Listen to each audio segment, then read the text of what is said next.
Well, the calendar's turned to 2025, and it's time for Kings Island to start planning all their different events and things that they do for guests. So now is the time, if there's some things that we think they should do, they should do. Hello, everyone. Alongside Ryan Sir, I'm Don Helbig, and this is Tower Topics. Tower Topics is a podcast by Kings Island fans for Kings Island fans because that's who we are and that's who we care about. Let's start off by thanking our Prestige members. So thank you guys for supporting us into 2025. The Prestige members we want to thank are Aaron Bort, 330T, Logan Lipper, Brian Hauser, Lil Mac, 21, Miss Mandy, 1983, Jacob Fix, Damon Barnes, and Steve Hornack. Thank you guys so much for supporting Tower Topics at the highest level. That's the Prestige Pass level. If you want to be involved in Tower Topics, there's a link in the description. YouTube members get early access to the content, exclusive content, members only live streams, and hey, some tiers even get some free stuff. So check it out. Link in the description if you're interested. Ryan, you know it's a time of year that Kings Island starts planning its 2025 events, putting it into motion what weeks and things are going to be held, what the Gold Pass early ride times might be. Uh, but there are, some things that, maybe to change some things up or to add some more value for guests. There's some things that, we feel maybe the park should look to doing. It'd be easy to implement. So we have three things that we'd like to talk about today. Yeah, three things, and I think all three of them are good ideas. Some of them are kind of unique ideas, some of which are ideas for things that they had done in the past, and we'd like to see them brought back. But Don, why don't you kick us off with the first one? Well, I think the first thing is, let's talk about the Gold Pass early ride time. You get 30 minutes. By the time everybody gets through the front gate turnstiles and gets to a ride, it's more or less really more you get First to be in one of the line. first in line. Yeah. Yeah. Because a lot of times you're not even riding until 10:15 on some of these early ride time attractions. You don't get to do all of them. That's on a very small list of rides that you can do. So one of the things I was thinking about to add more value for Gold Pass and the Prestige Pass members would be to pick the first Friday in June, July, and August, and do away with the every day in the morning kind of ERT, and add more value by calling it like the Golden Nights or something like that, where the entire park, not just 4 or 5 rides, but the entire park is open from 10 o'clock to midnight for Gold and Prestige Pass holders. Yeah, I mean, still do the fireworks at 10. And then the park will essentially be closed. And I suppose you have to Just show your flash gold. your Yeah, you'd have to flash your Gold Pass or your Prestige to be able to access the lines, for any of the rides in the park. But I think, you have the whole park open, just tremendous value because, a lot of times there's months that none of the rides, the 3 or 4 rides that are listed on the early ride time appeals to anybody. So you have the entire park open. I think operationally, you already have everybody there working anyway. Maintenance doesn't have to make sure the ride is ready to go by 9:30. Like, and oftentimes it's not. It's 9:40, 9:45 before Mystic Timbers, open for the day. And some other attractions have those same kind of situations. But the entire park, being open, I think that just adds a lot more value. And when you look at that on paper and you're deciding whether to buy or renew a pass, and you think you get these three, nights where the park's open to midnight just for you as a pass holder, it's the entire park. That's more valuable, I think. To me, it would be more valuable than, okay, in June I've got these 4 rides. In August I got these 4 rides.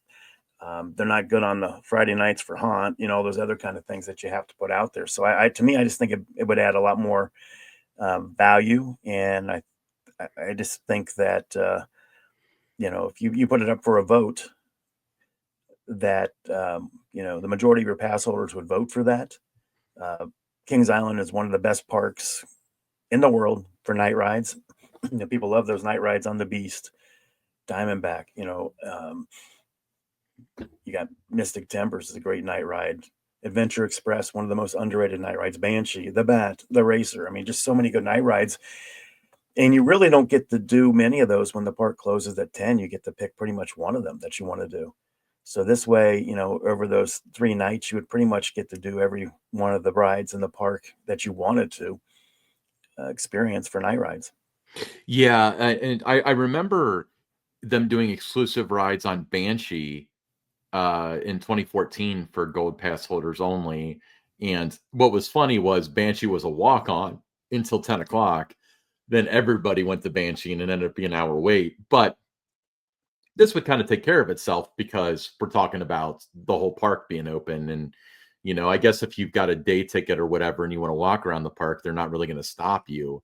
But, the greeter at each ride should have to check to make sure that everybody getting in line would have a gold pass. And, but yeah, I'd love to hear that. So would that be a fair trade-off to the listeners? Would you guys, if they were going to get rid of that half-hour ERT in the morning and trade that in for 2 hours of like a golden hour or golden night, something like that, maybe Golden the first hours, Friday, the first Friday, first maybe Saturday or whatever, some weekend night.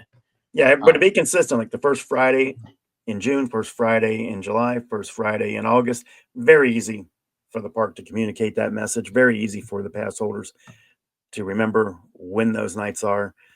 Real quick, you mentioned they did it one night, like with Banshee, and there was another time they tried it with Mystic Timbers just for the Gold Pass holders. I remember they were looking over it and they were talking about it in one of our, staff meeting. They were like, not that many people did it. Only just under 3,000 people, rode Banshee for the 2 hour. I'm like, so not many people came out, and I'm like, that's because that's all the ride can do in a 2 hour period.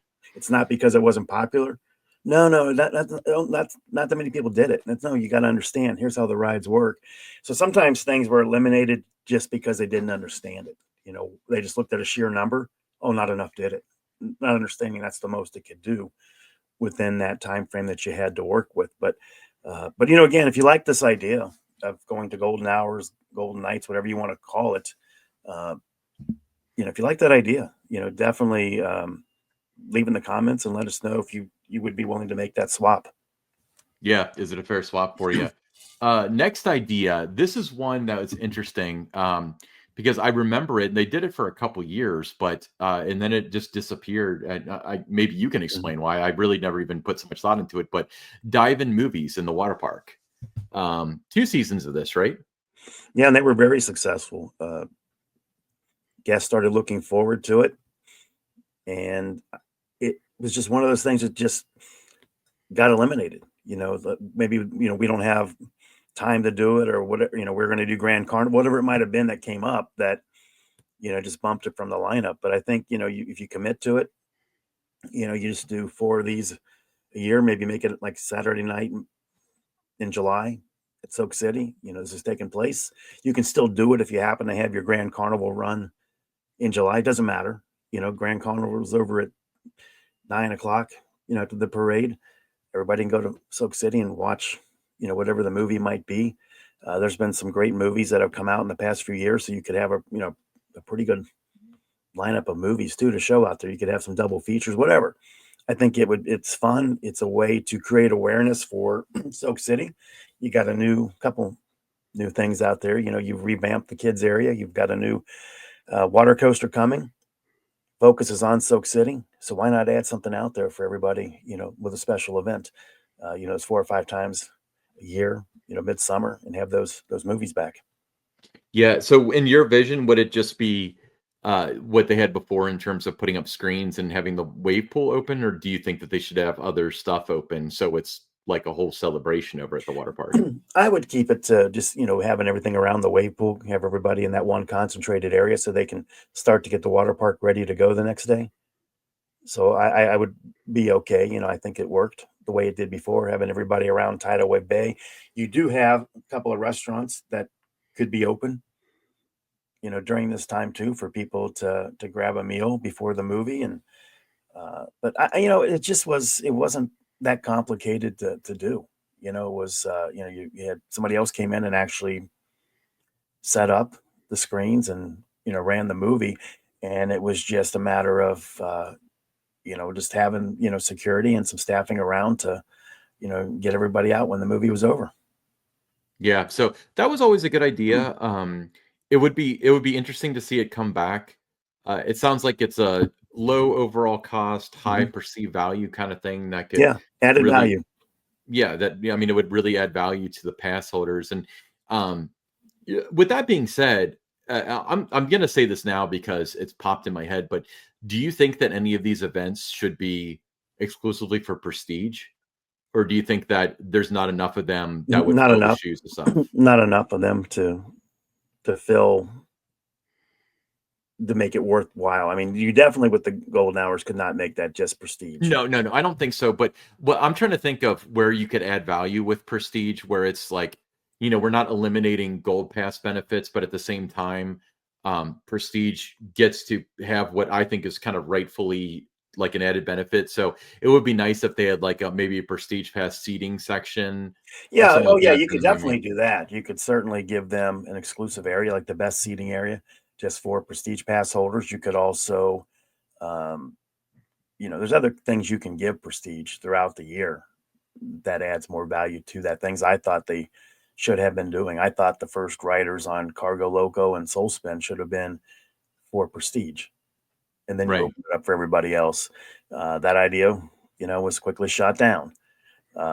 So things like that, or to give the first, when the new water coaster opens, first opportunity goes to prestige pass holders. If you're trying to get people to upgrade to prestige or keep prestige, those are the kind of things that you have to do because just what's there right now, usually after people have done it for a year, the majority of them don't find the values there and they drop back down to gold. So you still get some new ones every year. But for some, I mean, being able to park up close is worth it, the extra cost. And the prestige, the VIP area, that's nice. It's if you have things like the Grand Carnival Parade, the Winterfest Parade, I mean, you go in there and you get a nice spot to kind of watch it from. So there's some benefits to it that way. But I think there has to be something that is just there just for you that no one else can do. And Mhm. giving them that reserved area, I think would be really good for dive-in movies, and then also maybe letting them be the first to experience the new water coaster. Yeah, I mean, if I'm sure they'll do a gold pass preview for it, but I think that like you don't even have to have it so it's like, oh, prestige gets 2 hours or prestige gets the first day. It could just be the prestige people can get in line at 9:30 Yeah, and just then something like that. everybody else can get in line at 10. So like I don't know, I think Cedar Point kind of screwed up with the way they did Top Thrill 2, where they had the best intentions, but the road to hell is paved in gold, That's but right.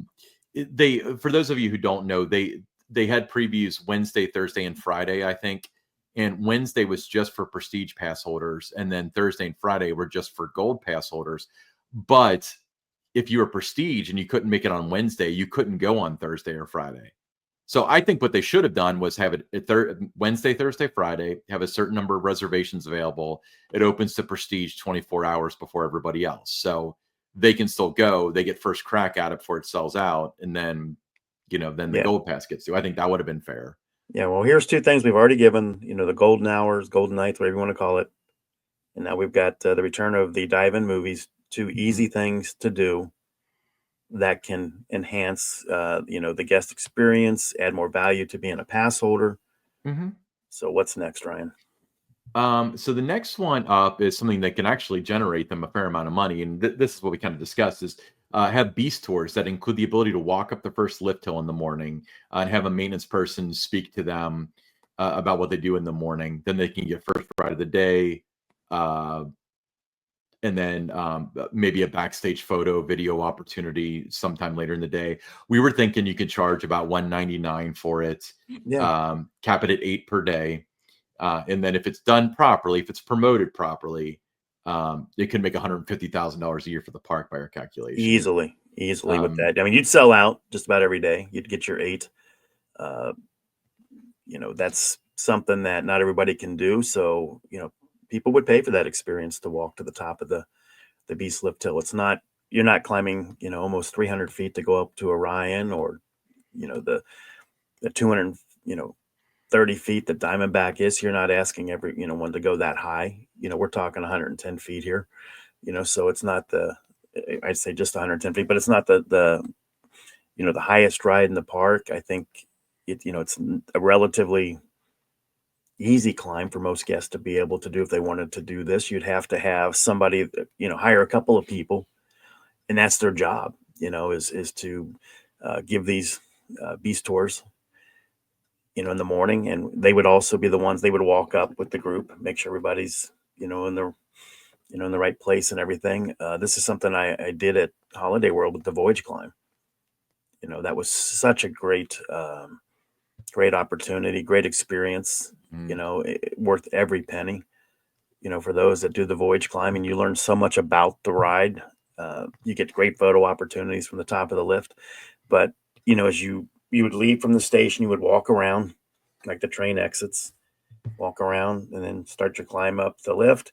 When you come back down, you'd have somebody there at that base where they store the trains down in that area to kind of walk through what they do in the morning and kind of educate guests on that, piece of it. Let them lift up, how much equipment that they have to carry around with them when they're doing their walk on the beast every morning. And then, you get that first ride, and then they come back later in the day and get those behind the scenes photo and video opportunities.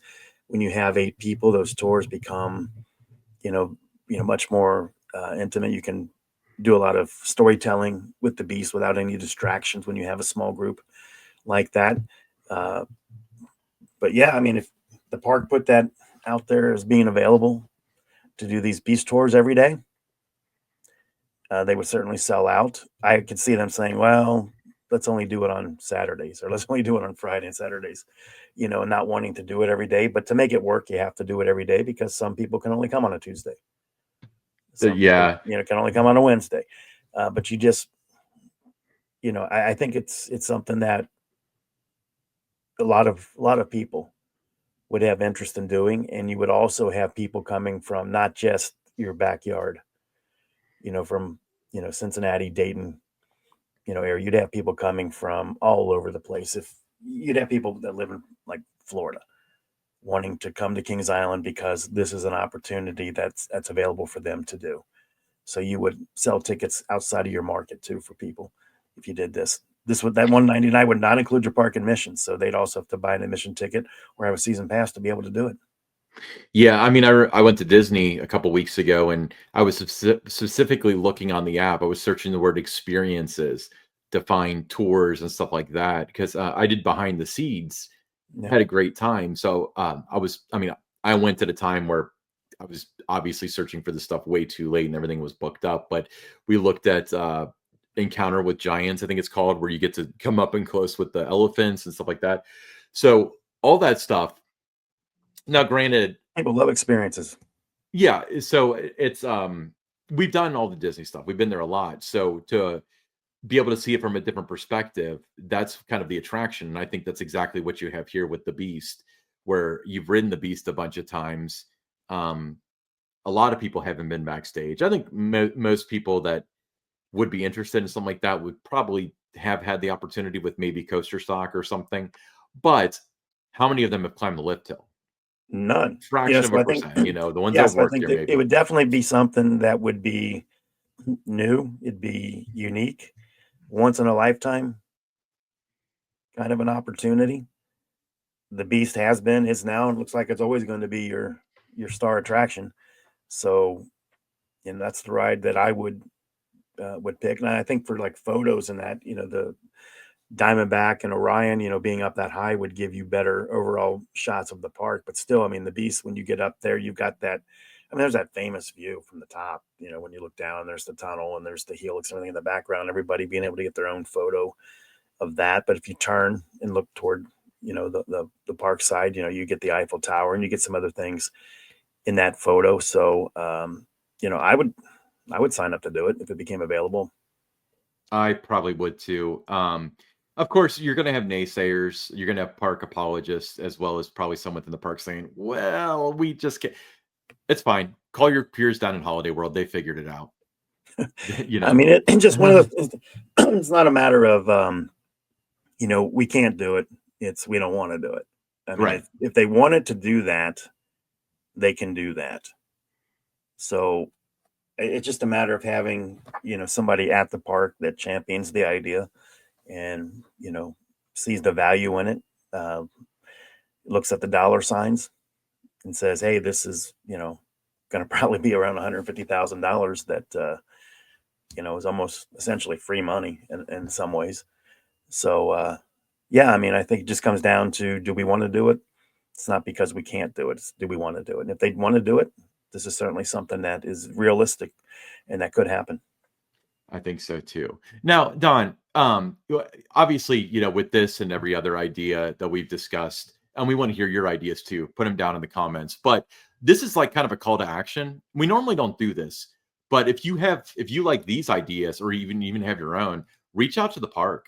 This is the time to do it because this is when they're planning for 2025. There's a contact us page, so visit kingsisland.com/contact-us, or just, go to the website and go to the contact us section. And tell them you heard from Tower Topics some of these ideas, or Tower Topics sent you to suggest that you had an idea, and I'm sure that they would appreciate the input from all the gold and prestige pass holders, and maybe people that are on the fence and they're hey, if I'm going to buy a gold pass, this is the kind of thing I'm looking for, kind of thing. Yeah, because once you get into like February, then they can come back and say, well, we've already got everything planned out for the year. So, but right now, look at their website, there's no events, nothing is listed. So, everything's on the table right now that, they can talk about and have the ability to do if they want to do it. Absolutely. Don, so we took a little bit of action. We now have our own Facebook. I had created a Tower Topics podcast Facebook group that I did nothing with, but we took a little bit of a different route. We did. So why don't you talk about that a little bit and what our intention is with it? Well, we now have the Tower Topics Facebook group. It is a place that fans of Kings Island, fans of the show, can go to chat about the park, talk about their experiences. If you're familiar with the Kings Island Facebook group, same kind of concept, here, where you can go in and talk about, different things. It's a place that you and I will share, some details about upcoming episodes. We will ask you, there some things that you'd like to see on Tower Topics. If we're going to do meetups, we'll post it there. But same kind of thing, that you see with these other, Kings Island groups out there. That's what this is going to be. But we want it to be very interactive. We want our audience, we feel that, we've done it a couple of times with the meetups, but sometimes now with the different questions that we do, or whether it's through our X, people see the names of people, but they haven't really interacted with these people very much. So I think it's a way to kind of grow the community. So if you're somebody that subscribes to Tower Topics, you watch, you listen, it's a place to, an extension, to where you can be part of the community and you can engage with other Kings Island fans, other Tower Topics fans here. And, we'd love to have you join the group. Yeah, I'll include a link in the description for the Tower Topics Facebook group. Great way to keep connected and to be social and everything. Perfect. Hey, we'll be right back with the listener questions.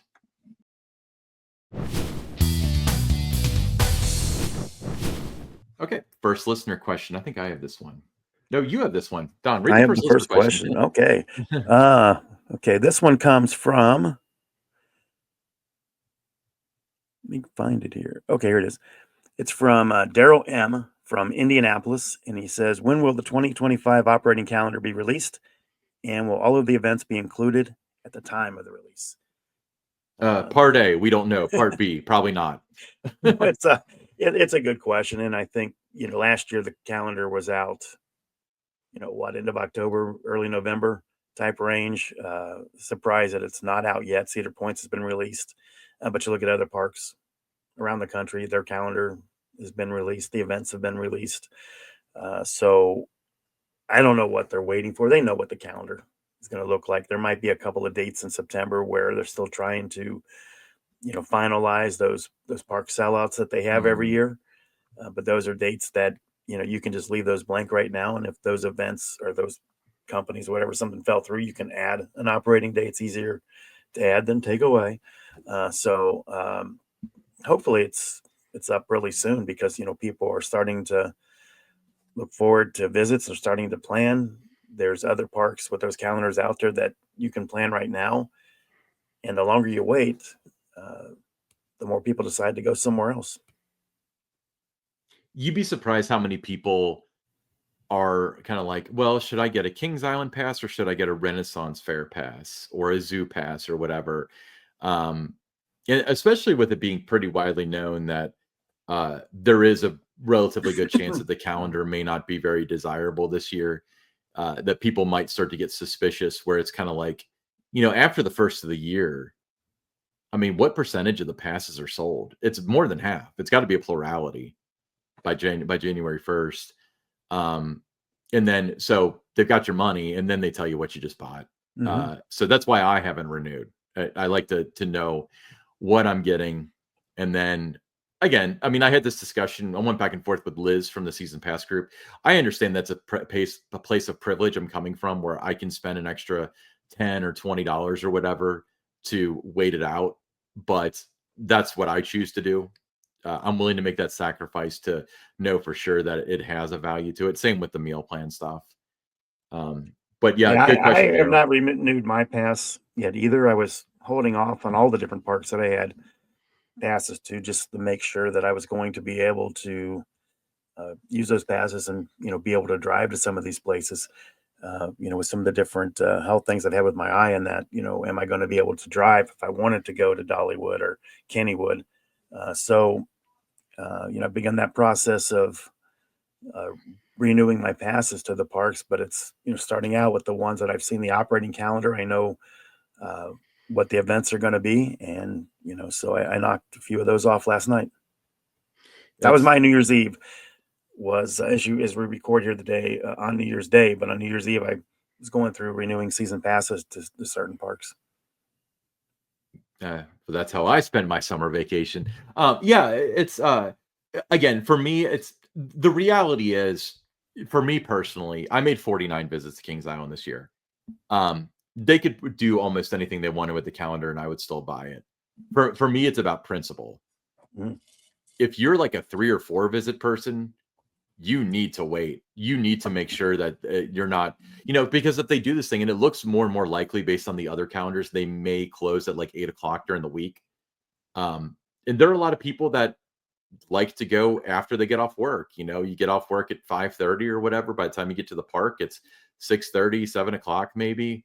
Not Right. worth your trip, So I you can't really make the argument that like this would be a bait and switch situation, but you can make the argument where if the calendar isn't very, very similar to how it has been in previous years, that you can't just have a logical assumption and a trust that you're going to get the product that you see now next year. Okay. Next question, Mike F from Brooklyn, New York. He said, "Excellent podcast, gentlemen. Any word on Coaster Stock? I have to give my company my vacation days by January 10th. In the past, the dates have always been put there long before now." That's a question Yep. for you. Yeah, I mean they were always out there, months before. You don't have to have the details of what coaster stock's going to be. You don't need that whole, all the itinerary. But what you do need to do if you're Kings Island, what you should have done is you should have, at least posted the dates. And there Yeah. was no reason you couldn't do that in September, October, and just let people know, more details coming. But if you look interested in coaster stock, here's the dates. Uh, we do know that the weekend that historically has been coaster stock, the weekend before Memorial Day, that ACE has its spring conference Mhm. in 2025, and it's going to be in Kings Dominion and Busch Gardens, Williamsburg. So if you try to go head to head with that, there's going to be a lot of ACE members. Majority of ACE members are going to choose the ACE event, especially with Kings Dominion opening the new coaster.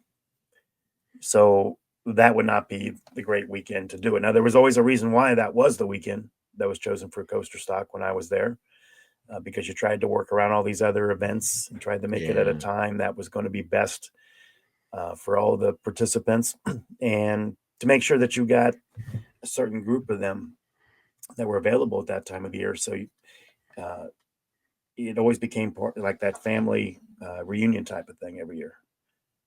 So if you have to move it now to June, July, August, whenever you would put it, that's not on that weekend, you're going to get a different mix of attendees than you've had before. That could be good, that could be bad. So I don't know.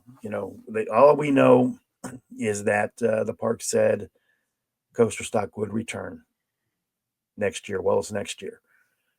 And people are looking to plan. And if you're trying to get somebody from outside this, the Cincinnati Dayton area, you got to give them, a few months to, plan that vacation time, book flights, all those other kind of things. You can't wait until middle of March and say, oh, let's put it on sale now. Let's announce the dates now. Yeah. I mean, I honestly, like, let's level here. The delay isn't, we don't know what's going to happen for coaster stock. The delay is, are we going to do coaster stock? There's a lot of factors involved with that. There's the people that were responsible for Right. it. Their responsibilities has shifted. I think the desire to do it is a little bit less without you there, quite frankly, because it was your baby. So I think they may, I'm just speculating here, to be honest with you, but I think that they're trying to see if they have to do it. Well, yeah, that's the other thing you don't want is you don't want them to do the event just because they feel they have to do the event. Mm-hmm. Because that's going to show. You'll be able to tell. And I know that there's a couple other events that are out there that became that, and then the next thing you know, it becomes an event that you don't have to be a Coaster Club member anymore to come. Anybody can come. Because now you got to find a way to sell those tickets again. So you just open up to the world, and then it becomes just a glorified Gold Pass event. For the locals when you do it that way. That was one of the things that I know a lot of people that I've spoken to over the past year that they're afraid is going to happen, is that they're going to do away with, you have to be a Coaster Club member. Mm-hmm. I'm talking about members from the Great Ohio Coaster Club. They're worried about that. Some ACE members are worried about that. Coaster Crew members are worried about that. And the more parks that just open it to the world, the less value there is in joining these clubs. So Great Ohio Coaster Club took a major hit when Cedar Point opened it to the world instead of just making sure that it was these select, coaster groups. But part of it, last year they were quick to pivot to the ACE Spring Conference. It was a great event, but at the same time, the park didn't really have to do too much for that. They had to create the itinerary, but ACE pretty much ran the event. And Sure. they excel at that. So whatever park you go to, if you're attending, whether it's any spring conference, the summer conference, any other off-season events, they always do a spectacular job of putting these events together. They specialize in that almost. So there really wasn't a lot the park had to do other than open the gates and make sure the rides were open. And let's be honest about it, that's what happens, once ACE has an event in your park, you just give them access, and then ACE will take care of everything else. But I don't know. I mean, it's just, to me, I mean, if you're doing it, if you're not doing it, if you're not going to do it, let people know now. If you're going to do it, put the date out there. Don't have to, you don't have to have the itinerary ready. You don't have to have tickets ready to go on sale. Just say, these are the dates for coaster stock. And, you let people know, especially those that would be coming from as far away as Brooklyn, New York, for this event, but I would think if it's not out there by January 10th, I don't think that they're going to be able to come to the event because they're not going to be able to use a vacation day for it. They're going to have to give other dates. And you got to think there's also the possibility that if they have to move it, it could be earlier too, which would cause more. I don't know how much earlier you can do that.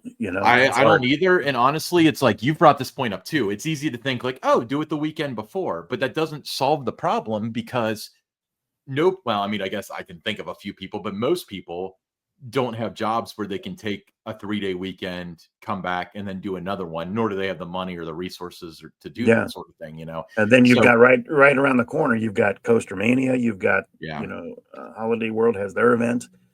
I mean, there's a lot in that small window. So you always had to, it was delicate with the date. And that's why it always worked with the weekend before Memorial Day. So you pick it any other time of the year, it's not selling out in 8 minutes. Unless you open it to the world.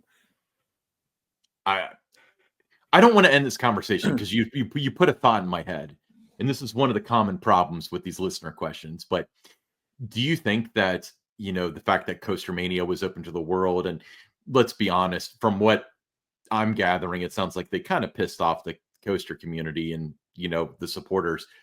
Do you think that sort of thing is why Cedar Point isn't winning golden tickets and stuff like that anymore? It has a role in that, yeah. Yeah, I feel like that's a downstream effect from it. Um, by the way, before you go chattering away in the comments, I know golden tickets are rigged, and so are the USA Today top 10. The point is, if you win it, you can market it, and that has value. Okay, end of discussion. We've got 5 other episodes on this stuff. Okay. Next listener question. It's you. It comes from Eddie P., Columbus, Ohio. He said, with Six Flags, anything is possible. So, would you make this trade if you were Kings Island? Orion and Flight of Fear go to Cedar Point in exchange for Maverick and Calypso. Would you make that trade, Ryan? Yes, with 2 prospects from Michigan's Adventure. Prospect. Right to be named later. Yeah. Orion and Flight of Fear for Maverick and Calypso and $10 million cash. That's how they would end up doing it. Okay, the Maverick thing is tempting. Calypso, we could use a ride like that, but we're not dying for a flat ride at this point. So the price that we're paying with Orion and Flight of Fear, I think, is a little high for that. I would say, I don't know, Maverick would fill a hole in, like, that would be a perfect ride for like the Vortex plot, So that fills a hole, but either one of those would leave a hole. You don't want to give up an indoor ride because those are kind of rare and they're really important for, you put Calypso where Flight of Fear was, and you could put Maverick where Orion was. You could put Maverick where Orion is, but if they got rid of Flight of Fear, that would become a haunt, so you can't have Calypso in there. I'm kidding. No, I would don't say get about that. I mean, I could see the day coming where Flight of Fear is retired and it does become a haunt maze. Yeah, well, yeah. I mean, I always worry about that ride because it's incredibly popular. The capacity isn't great, and that's part of the reason why the lines are so long. But it seems like that ride is always just like one major repair away from starting to think about that. But right. And that's not on anybody's radar too. Like in Vertigo and the Bats and the Monster, and even for some like Adventure Express is. But I would say no, simply because your addition through subtraction, that sort of thing, and although Maverick would be filling kind of a hole in the park's lineup, you're creating 2 pretty giant holes in it by doing the trade. What are your thoughts? I make the trade. Really? I make the trade because I think it gives the park another nice family ride with Calypso. I think it definitely adds to the lineup because you've got something very similar to Orion with Diamondback. Mm-hmm. So you add another ride like Maverick. I think it makes Kings Island better if you make that trade. Now, would I trade Orion for Maverick? Yes. The Flight of Fear is the one that I'm hung up on, to be honest. You got to give up something to get something. All right. Flight of Fear. Okay. Orion and Monster for Maverick. Well, Cedar Point's not taking a Monster. They already got one. Okay. Orion, Monster, and... They've already got Monster. They don't want it.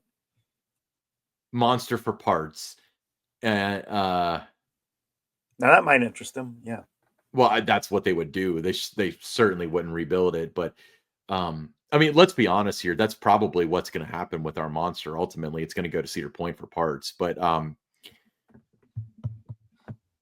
I would say Orion and even the new water coaster to Cedar Point for Maverick. They don't have a water coaster. Yeah, but I'm looking at it and I'm like, I want to add to my family, the flat ride lineup. I want to add more family attractions. And that's what Calypso takes care of that for me. While Maverick adds to my thrill lineup.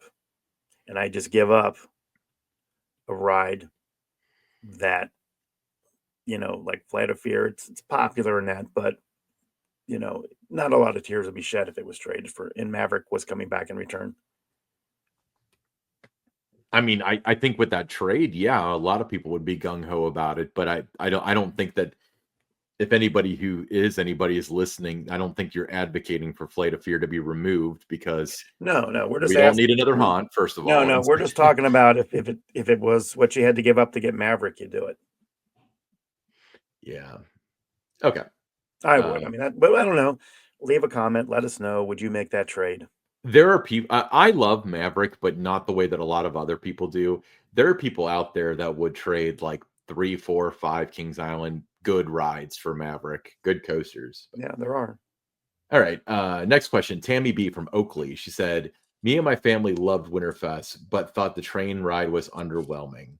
What were your thoughts?" I heard that from several people. They thought it was a little underwhelming. There is definitely more they could do with the train during Winterfest, um, but I still enjoyed it. What about you, Ryan? I think that underwhelming is a good word for it, but I think that if you want to turn it around to be a more positive conversation, I think that's a huge opportunity, actually, because it's not like they don't have a train and they wish they had one. They've got a train, and it seems like they don't really know what they want to do for Winterfest because this idea doesn't seem like it's like this brilliant light bulb going off kind of thing. So I think that once they find the right idea for it, it can be a mind-blowing, fantastic idea. Whether it's some sort of light show or if it's like the live entertainment kind of thing that they had for 2005, that's irrelevant. Obviously, what they have now, I didn't ride the train this year for Winterfest, but from what I've been hearing from everybody is that like all the 12 Days of Christmas stuff is just really looking bad. It's like clearly hit its end of life. And a lot of it wasn't lit up and a lot of it's dim and, that sort of stuff. But, you know, Christmas lights only have so much of a life to them. And then it's time to replace them. So they may be hitting the point where they have to make a decision next year. By the way, I want to say this. I want to get this on the recorded line. I finally got to catch Yuletide Follies. I know this is Yeah, completely out of context. My gosh, that is next level, isn't it? it That is. was such a good show. It's an I excellent show. Yeah, I mean, it was. It was in the running to me. For the best show out there at Winterfest. I Right saw there at it. Tinker's Toy Factory. It kind of was. The Right. thing I like about Tinker's Toy Factory is it has a narrative. This lacks that, but as far as like uh it was almost like a vaudeville thing because it Right. was different forms of entertainment. And then at the end, when they were doing like the Rockettes kind of like high kick thing, it just showed the talent level. It's funny because they pulled a lot of people that were typically in Tinker's Toy Factory to that show. I think what they were doing was intentionally putting the best dancer. I don't know enough about this stuff to be sure, but I think that they needed the top of the top dancers that could work in those outdoor conditions for that show to make it work. And I, I caught some random show and it was crappy out and there was like maybe 15 people, 30 people watching, and still the energy there was just Mhm. incredible. Yeah, I mean, it was an amazing show. It really, really was. Costume changes. It's funny because they did Cool Yule and they did 3 versions of that, I think. And then the last version, I think it was last year, maybe the year before, it was really stripped down. It was a new show, but they didn't do any costume changes or anything. And they didn't even have a backstage area. So it kind of just felt like less than the other shows. And then they went the completely different direction with this, where it's like major costume changes and big acts, and Well, that adds so much to it when they have the costume changes. doesn't it? Especially like for a venue like that, they had to build a backstage. So I hope you're listening to the end. Anybody who's involved in that show, I heard positive things about it. Never got around to watching it. Finally did. I wish I had seen it on opening night so I could have watched it more. I hope it's Yeah, back next year. that's always, you find something on the last day or two that you're there that, oh, I wish I didn't know more about this. Whether it's a show, maybe it's a ride that you rode during Winterfest that was just a different type of experience than it is during the summer, or even if it's a food item. Yeah, same with Racer. I didn't ride Racer till New Year's Eve last night. I didn't ride Mystic this year until Winterfest. I'm sorry, until last night during Winterfest. Both of which were running fantastic. The Racer was running like a charm, Mhm. and I didn't do I didn't even ride Flight of I didn't get to spend. I had a very busy December, so I only made 4 Winterfest visits, and some of which were only for like a little while. one of which was going up in the buffet. And we basically showed up there, went directly up in the buffet, and then spent a half hour in the park, maybe did a loop and then left. Um, what a great event this year. Like, I'm sorry. I'm going to go off on a tangent. I apologize, Tammy. Yes, we agree the train thing needs work. But overall, the event this year, this might have been the best year of Winterfest. And I've said it on this podcast many times. The park has never looked better for Winterfest than it did this year. Yeah, it really was a special year for Winterfest. So here, did you see, did we talk about the Let It Snow thing on International Street, by the way? I think we might have hit on that.